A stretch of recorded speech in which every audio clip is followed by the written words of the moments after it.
అంటున్నారని వచ్చేసామండి. ఇక రాజమండ్రి పై నుంచి రైలు కింద నుంచి లండన్ నుంచి లడికిన రాత్రి వచ్చేసానండి. నేను వస్తా జరగారు మీ కోరికని గుమ్మడికాయంత బంగారాన్ని తీసుకొస్తుంటే కుక్క ముట్టుకోకుండా కుక్క తోక ముట్టుకుంది విజయవాడ బస్ స్టాండ్. కుక్క తోక ముట్టుకున్న బంగారం మళ్ళీ మీరు ముట్టుకుంటారా లేదని 7 పాలాలు పెట్టించేసి ఏట్లో పడేపించానండి. 3 కోట్లు తీసుకెళ్లి మురికాలలో పడేశాను.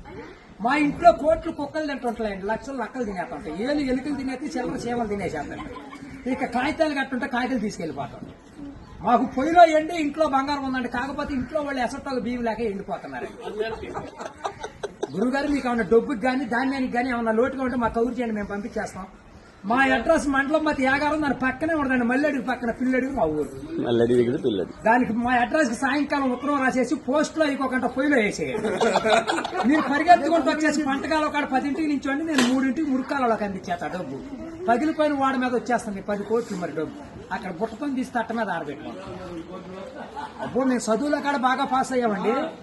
నేను చదువు సంకల వరకు చదివానండి, గుడుంతాలు గుండెల దాకా వచ్చేసి పాఠాలు పాదాల వరకు వచ్చేస్తే ఇంగ్లీష్ ఈదులు అమ్మడ పరిగెట్టేసి చదువు ఎక్కువైపోయి అబ్బాయి గారి సంతకం పెడతాం మర్చిపోయి సోనియా గాంధీ గారి దగ్గరికి వెళ్ళి ఉద్యోగం అడిగానండి. రాత్రి రాజీవ్ గాంధీ గారు రాసిచ్చారు ఈ ఊళ్ళో ఉద్యోగం ఎక్కడైతే సంతకాలు చేసే పని ఉండదు.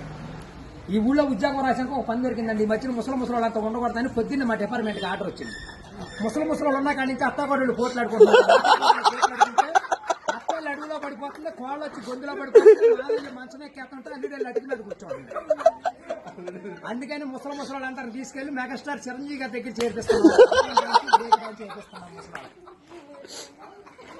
గురువు గారు ఆయనకి దసరా పండుగ రోజున మా ఊళ్ళో ఏప్రాల్ పందాలు వేపిస్తున్నాను. నాపరాళ్ళ మీద ఏప్రాల్ పోట్లాడుకుంటే నాపరాళ్ళు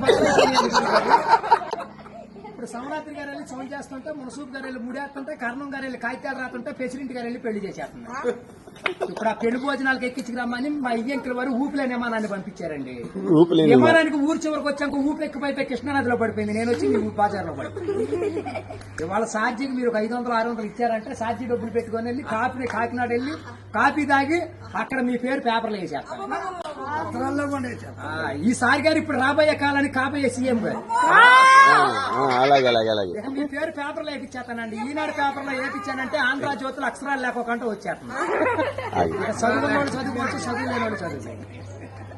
గారు మన ఊరంతా ఖాళీగా ఉందని సాయంకాలం మన ఊరు కాలువలో కరువు మీటింగ్ పెట్టిస్తున్నాం. మీరంతా అక్కడ వచ్చేయండి. ఇప్పుడు కాలువలో కరువు మీటింగ్ పెట్టించి నూతులో టిక్కెట్లు ఇప్పించి ఏట్లో సినిమా చూపించి బుడమెట్లో చూపిస్తున్న బురకట్ట.